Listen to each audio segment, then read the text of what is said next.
Hello designers, welcome back to our channel Thaiyal designer couture. இன்றைக்கி வந்து நம்ம எம்போஸ்டு மேட் ஃபில்லிங் ஸ்டிச் வந்து பார்க்க போகிறோம். அட்வான்ஸில் இது 5வது ஸ்டிச்சு.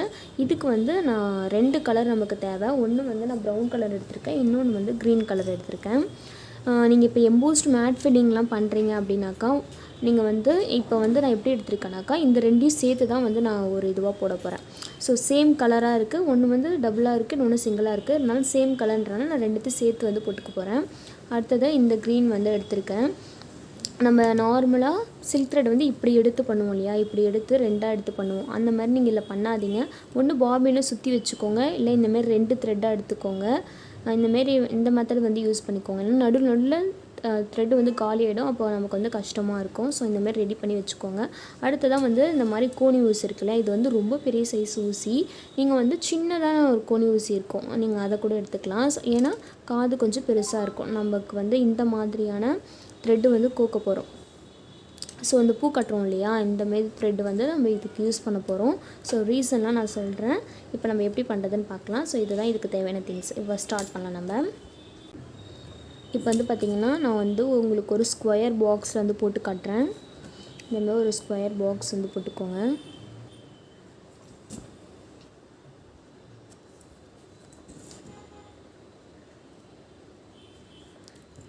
இப்போ பூக்கட்டுற நூலை வந்து நீங்கள் 2 நூலாக எடுத்துக்கோங்க. ஸோ பூக்கட்டுற நூல் வந்து இந்த மாதிரி நமக்கு இருக்கும் இல்லையா, இதை வந்து இந்த மாதிரி 2 நூலாக எடுத்துக்கிட்டு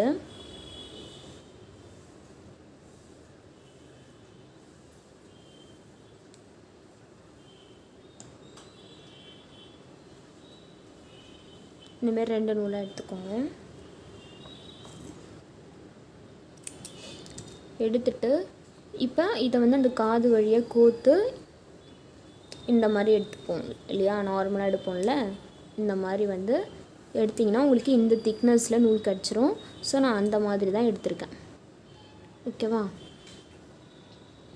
இப்போ இந்த இடத்துல வந்து நம்ம ஒரு எண்டு நாட் வந்து போட்டுக்கணும்.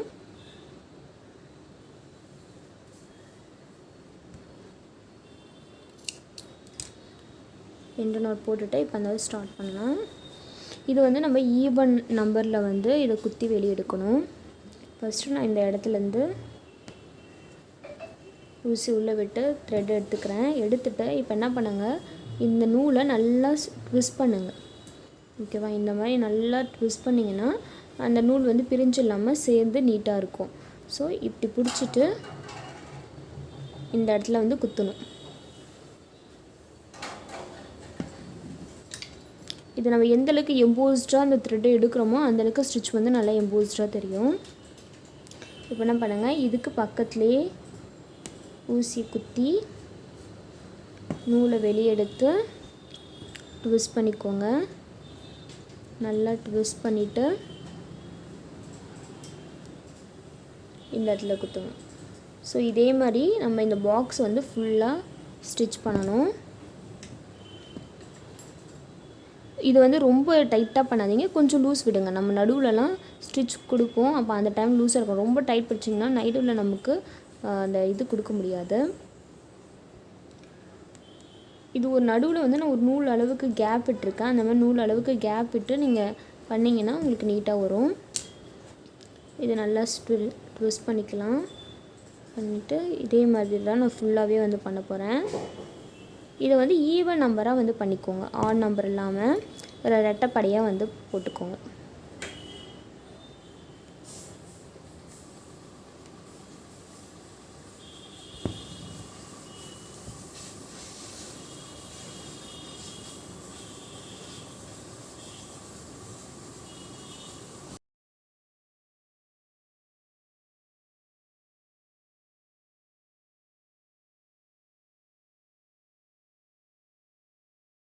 நார்மலாக ஒரு முடிச்சு எப்படி போடுவோமோ அந்தமாரி ஒட்டை போட்டுக்கோங்க.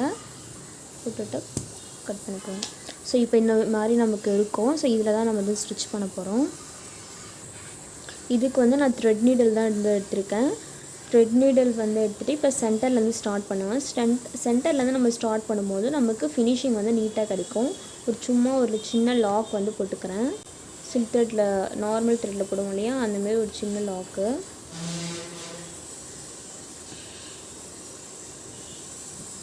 ஸ்ட்ராங்காக இருக்கிறதுக்காக தான்.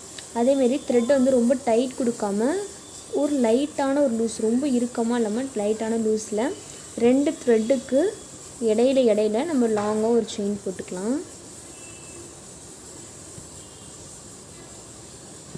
அப்புறமா ஒரு குட்டி லாக்கு, பக்கத்தில் ஒரு சின்ன செயின்.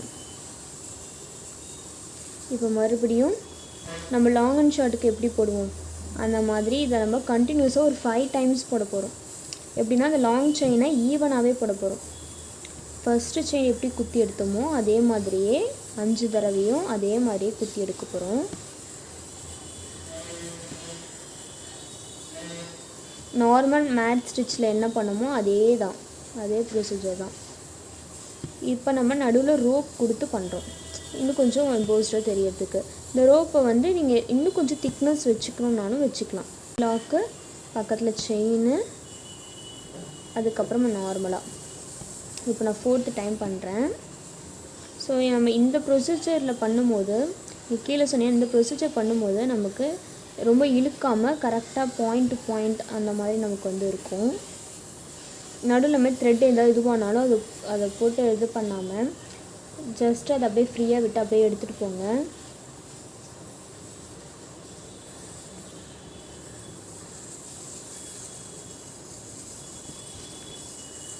குட்டி லாக்கு, பக்கத்தில் ஒரு சின்ன லாக், அவ்வளோதான். இப்போ வந்து நம்ம நார்மலாக லாக் போடுவோம் இல்லையா, அந்தமாரி லாக் போட்டுக்கலாம். இதில் வந்து த்ரெட்டு வந்து பிரியுது, அதனால் சம்டைம்ஸ் சிங்கிள் த்ரெட்டாக வருது. நார்மலாக லாக் போடுற மாதிரி லாக் போட்டுட்டு நம்ம ஆல்ரெடி ஒரு ஸ்டிச்சுக்கு சொல்லியிருப்போம், அந்த டபுள் கலர் ஸ்டிச்லாம் யூஸ் பண்ணுறோம் இல்லையா, அதில் சொல்லியிருப்பேன்னா த்ரெட்டை கொஞ்சம் ஏன்னா அடியில் மாட்டாத மாரி எட்டை எடுத்து இந்தமாரி செயின் போடுங்க. இந்தமாரி செயின் போட்டுட்டு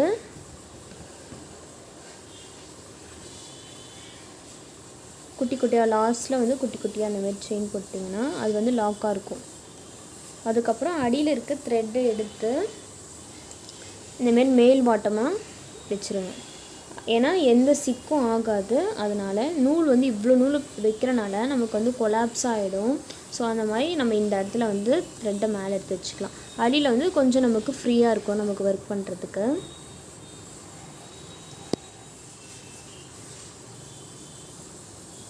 இப்போ வந்து நம்ம அடுத்த கலர் த்ரெட் எடுத்துக்கலாம். அடுத்தது வந்து நான் இந்த க்ரீன், நான் பீகோ க்ரீன் தான் எடுத்திருக்கேன். இப்போ நம்ம இங்கேருந்து த்ரெட்டை வெளியே எடுத்துக்கலாம். வெளியே எடுத்துகிட்டு இப்போ என்ன பண்ணணும்னா, இந்த ரோப் இருக்கு இல்லையா, இந்த ரோப்புக்கு சென்டரில் நம்ம லாங் அண்ட் ஷார்ட்டுக்கு எப்படி போடுவோம், ஒரு செயின் போட்டு அதோட சென்டர்லேருந்து இன்னொரு செயின் போடுவோம் இல்லையா, அதே மாதிரி தான் நம்ம பேசிக்கில் கற்றுக்கிட்ட அதே மேட் ஃபில்லிங் ஸ்டிச்சு தான். ஸோ அப்படியே வந்து ஃபாலோ பண்ணுங்கள்.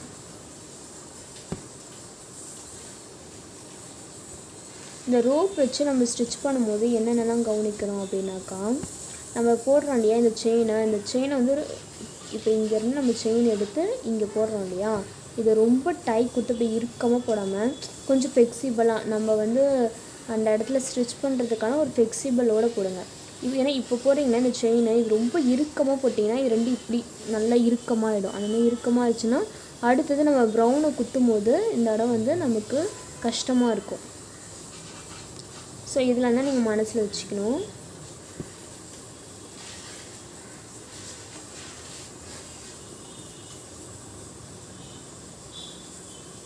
அதேமாரி நெருக்கமாக போடுங்க. அந்த ரோப்போ ஃபேப்ரிக்கோ தெரியாத அளவுக்கு நெருக்கமாக போடுங்க.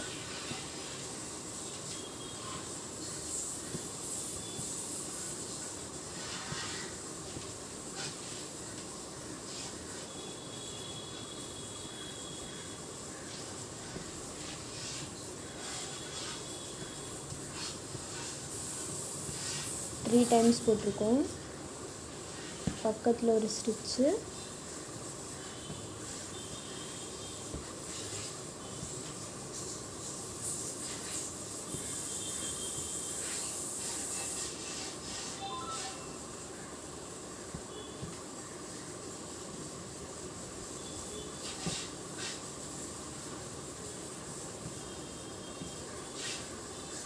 இது நம்ம 5 டைம்ஸ் முடிச்சுட்டு நம்ம வந்து இந்த இடத்துல ஒரு லாக் போட்டுக்கலாம்.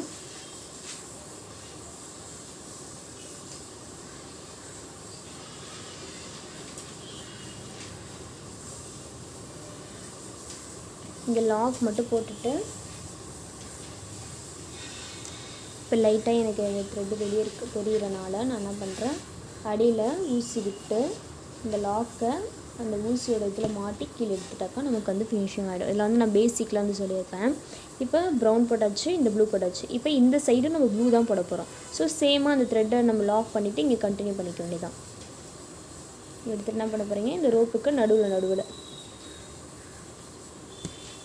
இது நீங்கள் சிங்கிள் கலர் யூஸ் பண்ணலாம், டபுள் கலர் யூஸ் பண்ணலாம், 3 கலர், உங்களுக்கு எத்தனை கலர் வேணுமோ நீங்கள் ஆட் பண்ணி யூஸ் பண்ணலாம்.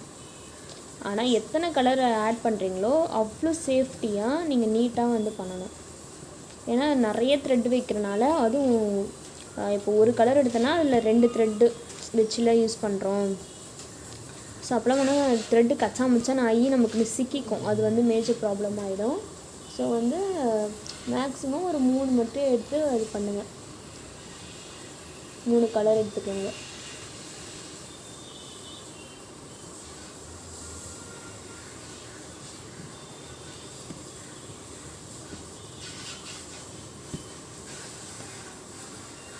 இந்த ஸ்டிச்னால் நீங்கள் ஸ்டார்டிங் ப்ராக்டிஸ் பண்ணும்போது கொஞ்சம் பொறுமையாகவே பண்ணுங்கள். ஏன்னா நூல் சிக்கிக்கும், அப்புறம் டென்ஷன் ஆவீங்க, அப்புறம் வந்து பண்ணாமல் தள்ளி போட பார்ப்பீங்க.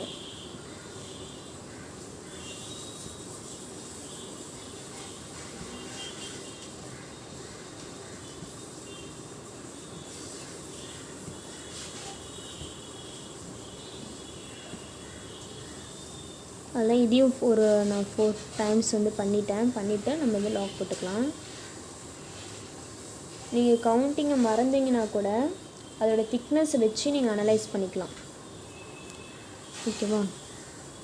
இப்போ என்ன பண்ணுங்கள், இந்த கலர் த்ரெட்டை நான் கொஞ்சம் எட்டை வச்சு ஸ்டிச் பண்ணிக்கிறேன்.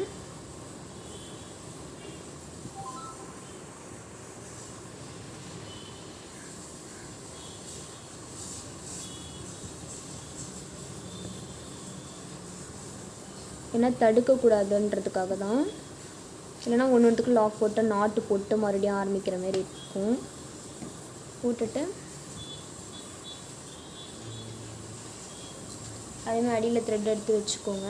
இப்போ நெக்ஸ்ட் வந்து நான் ப்ரௌன் கலர் எடுக்க போகிறேன்.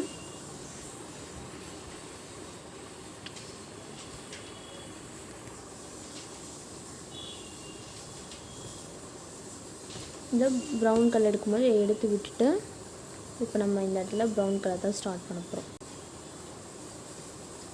இந்த ப்ரௌன் கலர் வந்து கொஞ்சம் த்ரெட்டு இதுவாகிட்டுருக்கு, அதனால் நான் அதை கட் பண்ணிவிட்டு மறுபடியும் லாக் போட்டு ஸ்டார்ட் பண்ணுறேன். இங்கே பார்த்தீங்கன்னா த்ரெட்டு வந்து இந்த மாதிரி நஞ்சு போயிடும். அதேமாரி ஆயிடுச்சுன்னா நீங்கள் கட் பண்ணிவிட்டு கூட ஃபஸ்ட்டு எடுக்கலாம். நீங்கள் அப்படியே கண்டினியூ பண்ணி பாருங்கள். ஆனால் அது நஞ்சுக்கிட்டே இருக்குது அப்படின்னாக்கா நீங்கள் கட் பண்ணிகிட்டே நீங்கள் வந்து ஸ்டார்ட் பண்ணிக்கலாம், இந்த மாதிரி இருந்துச்சுன்னா. ஏன்னா ரொம்ப பழைய த்ரெட்டாக இருந்துச்சுன்னா நமக்கு அதுமாரி ஆகும். இல்லை நம்ம ஊசி வந்து ரொம்ப ஷார்ப்பாக இருக்கனாலும் ஆகும். என்னோடய ஊசி வந்து ஷார்ப் கிடையாது, ஆனால் நான் நிறையா தடவை யூஸ் பண்ணிட்டனால அது ஷார்ப் இல்லை, மங்கிட்டுருக்கும். எனக்கு த்ரெட்டு தான் வந்து இதுவாக இருந்துச்சு.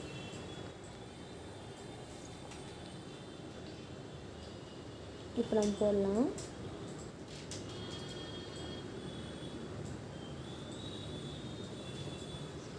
இப்போ 2 கோட்டுக்கு 2 ரோப்புக்கு நடுவில்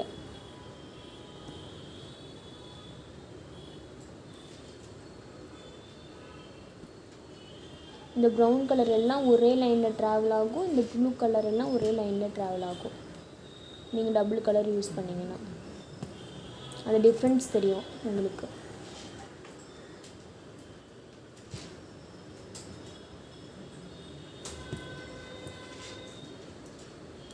யாருக்காவது ஆரி ஆன்லைன் கிளாஸ் ஜாயின் பண்ணணும்னு நினச்சிங்கனாக்கா கீழே டிஸ்கிரிப்ஷன் லிங்க் கொடுத்துருங்க, நீங்கள் ஜாயின் பண்ணிக்கலாம். எனக்கு அமௌண்ட் கிடையாது அப்படின்னா மட்டும் நீங்கள் ஃப்ரீ கிளாஸ் வந்து எடுத்துக்கலாம். ஏன்னா ஃப்ரீ கிளாஸுக்கும் உங்களுக்கு பெய்டு கிளாஸுக்கும் பெரிய டிஃப்ரெண்ட் வந்து இருக்குது. என்னன்னாக்கா நீங்கள் ஃப்ரீ கிளாஸாக இருந்தீங்கன்னாக்கா நீங்கள் எதாவது டவுட் கேட்டிங்கன்னா அதுக்கு நான் ரிப்ளை பண்ணுவேன். நீங்கள் ஆன்லைன் கிளாஸாக இருந்தீங்க அப்படின்னாக்கா நான் சொல்கிறத நீங்கள் பண்ணுவீங்க. ஸோ அந்த ப்ராக்டிஸ் நீங்கள் எப்படி எங்கே ஆரம்பிக்கணும் எங்கே முடிக்கணுன்ற எல்லா கைடன்ஸுமே வந்து நான் கொடுப்பேன் ஆன்லைன் கிளாஸில். ஸோ அதுதான் வந்து ஃப்ரீ கிளாஸ்க்கும் ஆன்லைன் கிளாஸ்க்கும் இருக்க டிஃப்ரென்ஸு. ஸோ எதுக்கு ஃப்ரீ கிளாஸ் நான் இது பண்ணேன் அப்படின்னாக்கா, நீங்கள் எதாவது தப்பு பண்ணிங்கன்னா உங்களுக்கு அதை வந்து கரெக்ட் பண்ணுறேன். ஸோ அது வந்து அதில் பண்ண முடியும் என்னால். ஸோ அதனால தான் உங்களுக்கு நான் அந்த ஆஃபர் வந்து பண்ணியிருக்கேன். ஸோ ஃபீஸ் ரொம்ப கம்மியாக இருக்குது. உங்களோட பேக்கெட் மணி ஒரு மாதத்தில் உங்களோட ஒரு சின்ன செலவை நீங்கள் இது பண்ணிங்கனாக்கா அந்த இதை ஃபீஸ் வந்து உங்களால் பே பண்ணிட முடியும். ஸோ அதுக்காக தான் வந்து ரொம்ப கம்மியான அமௌண்ட். அதனால் யார் வேணாலும் ஜாயின் பண்ணலாம். உங்களுக்கு ஐடியா இருக்க நல்லா தெளிவாக கற்றுக்கணுன்னா நீங்கள் பண்ணுங்கள். ஏன்னா நான் ஆன்லைன் ஸ்டூடெண்ட்ஸோட ஒர்க்கெல்லாம் நான் வந்து போட்டிருக்கேன். ஸோ உங்கள் ஒர்க்கெல்லாம் பாருங்கள். கிளாஸை ஜாயின் பண்ணுறது ஒர்த்தா இல்லையான்னு உங்களுக்கே தெரியும்.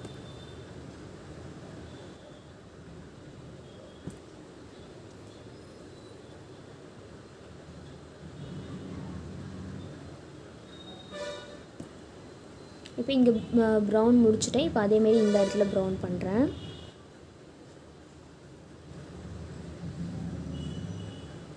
அடியில் அந்த த்ரெட்டு மட்டும் சிக்காகாமல் எடுத்து பண்ணிக்கோங்க, அவ்வளோதான்.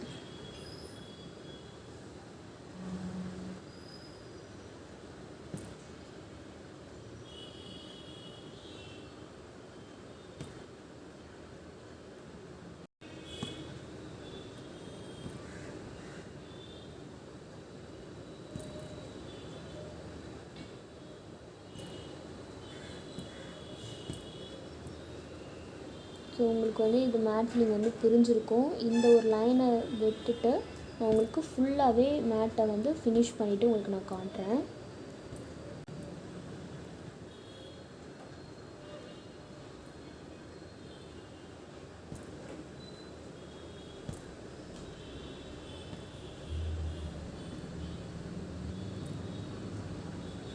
இப்போ இங்கே பண்ண இல்லையா, அந்த ஸ்டெப்பை வந்து பண்ணுங்கள். அது ரொம்ப உங்களுக்கு ஃபினிஷிங் நல்லா தரக்கூடிய ஒரு ஸ்டெப்பு. கீழே அந்த நாட் போடுறோம் இல்லையா, அது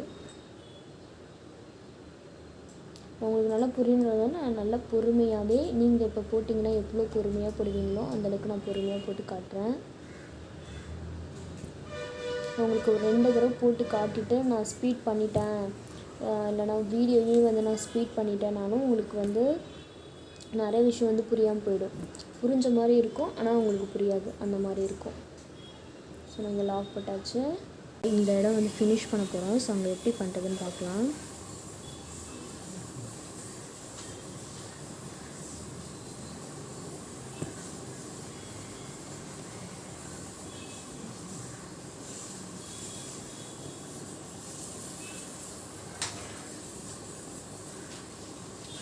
இந்த லாங்கு இந்த இடம் வந்து ஒரு லாக் போடுங்க. அதுக்கப்புறம் இந்த இடம் வந்து ஒரு லாக் போடுங்க. அது போட்டிங்கன்னா தான் அந்த லைன் அப்படியே கரெக்டாக வரும். இல்லைனா இழுத்து மேலே கீழே இழுத்து வந்திருக்கும். இது வந்து நீங்கள் நிறைய பேர் ஃபேஸ் பண்ணியிருப்பீங்க. தாம்பூர்லாம் போடும்போது தான் உங்களுக்கு அந்தமாரி ஆயிருக்கும். நான் சொன்ன மாதிரி கரெக்டாக பண்ணலைனாக்கா அப்படியே அந்த ஷேப்பே வந்து ஸ்ட்ரெச் ஆன மாதிரி இருக்கும்.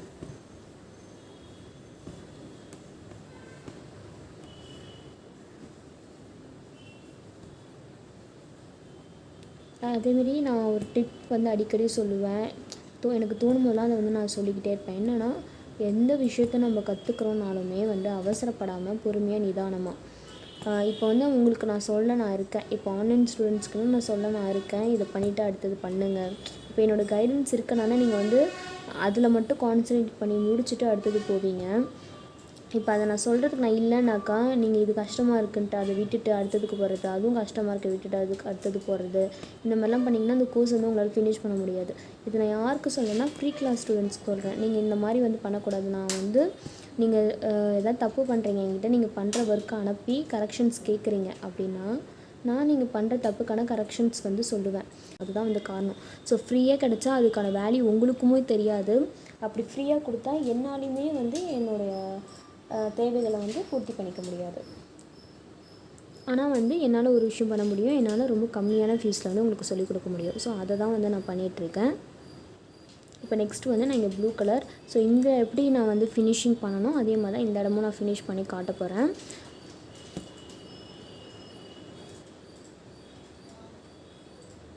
ஸோ வீடியோ வந்து ரொம்ப லென்த் ஆகிடும்ன்றனால தான் நான் இதெல்லாம் ஸ்கிப் பண்ணுறேன். ஏன்னா சொன்ன விஷயத்தை தான் நம்ம மறுபடியும் சொல்ல போகிறோம் அப்படின்றதுனால. ஸோ இதையுமே முடிச்சுட்டு உங்களுக்கு நான் இப்போ காட்டுறேன். இப்போ பாருங்கள், நம்ம இங்கே போடும்போது இந்த இடம் வந்து நல்ல கேப்பாக இருக்குது. நீங்கள் வந்து போட்டு ட்ரை பண்ணும்போதே இது வந்து நான் இந்த டைரெக்ஷனில் போட்டுட்டு வந்தது. ஏன்னா சருவலாக இருக்கனால அது இந்த சைடு தான் போகுது. ஆனால் மேலேருந்து கீழே வரும்போது நம்மளால் இந்த ஏரியா வந்து கவர் பண்ண முடியும். பார்த்திங்களா, கவர் ஆகிடுச்சு. இன்னும் வந்து உங்களுக்கு நல்லா கவர் ஆகணும் அப்படின்னாக்கா நீங்கள் மறுபடியும் இன்னொரு லைன் வந்து போட்டுக்கலாம்.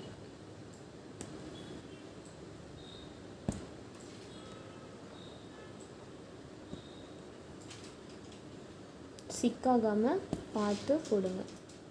ஸோ இப்போ வந்து உங்களுக்கு அங்கங்கே தெரியுது கவர் பண்ணணுன்னாக்கா நீங்கள் இப்படி தான் அதை வந்து கவர் பண்ணணும். இப்போ வந்து நான் இதுலேயே வந்து ஒரு செயின் அவுட்லைன் வந்து கொடுத்துக்கிறேன், இந்த ப்ரௌன் கலர்லேயே. நீங்கள் வந்து ஜரி த்ரெட்டில் கூட அவுட்லைன் கொடுக்கலாம்.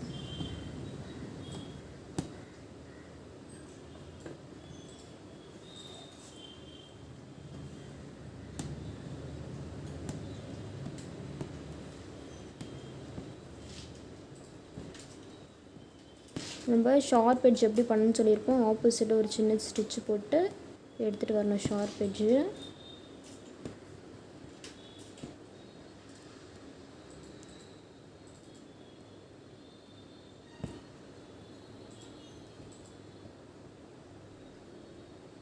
இங்கே இப்படி போடும்போது இந்த சைடில் ஒரு குட்டி ஸ்டிச் போடுவோம் இல்லையா. ஸோ இதெல்லாம் நம்ம பேசிக்கில் வந்து நான் உங்களுக்கு சொல்லியிருப்பேன். அதெல்லாம் உங்களுக்கு கண்டிப்பாக ஞாபகம் இருக்கும். ஏன்னா எல்லா இதுலேயுமே நீங்கள் வந்து அதை யூஸ் பண்ணியிருப்பீங்க. நிறைய லீவ்ஸ்லாம் பண்ணியிருப்பீங்க. எல்லாத்துக்குமே ஷேப்ஸுக்கு நீங்கள் அதை தான் யூஸ் பண்ணியிருக்கணும். ஸோ அதெல்லாம் வந்து ரீகால் தான் பண்ணுறேன் நான் உங்களுக்கு.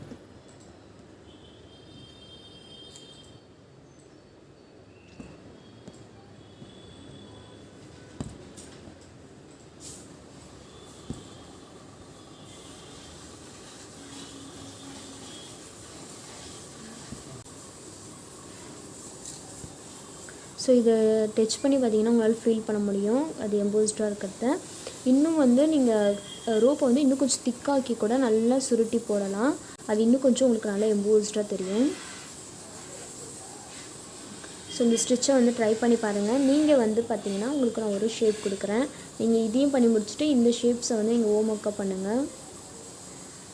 இந்தமாரி ஷேப் போட்டுட்டு இதில் வந்து நீங்கள் என்ன பண்ண போகிறீங்க, அவுட்லைனை ஃபஸ்ட்டு செயின் கொடுத்துக்கோங்க. கொடுத்துட்டு இந்தமாரி ரோப்பை வந்து ஃபிக்ஸ் பண்ண போகிறீங்க. ஃபிக்ஸ் பண்ணிவிட்டு சென்டராக ஒரு லைன், இமேஜினரி லைன் போட்டுக்கோங்க. இமேஜினரி லைன்னா நமக்காக போட்டுட்டு சென்டரில் தான் ஸ்டார்ட் பண்ணணும். 2 ரோப் இருக்கும் இல்லையா, 2 ரோப்புக்கு நடுவில் இங்கேருந்து த்ரெட் எடுங்க. இங்கே செயின் போட்டுக்கோங்க. 2 ரோப்புக்கு நடுவில் இங்கே போட்டோம் இல்லையா, ஸோ அதேமாரியே போடுங்க. இங்கேருந்து ஸ்டார்ட் பண்ணுறது இது 2 ரோப்பை நீங்கள் கணக்கு வச்சுக்கோங்க. அப்புறம் இங்கே சென்டரில் இருந்து அதுக்கப்புறமா சென்டரில் அந்த மாதிரி வந்து நீங்கள் வந்து போடுங்க. ஓகேவா, சென்டர் லைன் போட்டு போடும்போது உங்களுக்கு அது வந்து ஈஸியாக இருக்கும். ஸோ இந்த ஷேப் வந்து ட்ரை பண்ணி பாருங்கள். உங்களுக்கு வந்து கொஞ்சம் இன்னும் நல்லா கிளாரிட்டி வந்து கிடைக்கும். நெக்ஸ்ட்டு ஸ்டிச்சில் மீட் பண்ண. Bye this is from Vimala Rajavarman. Bye bye, take care.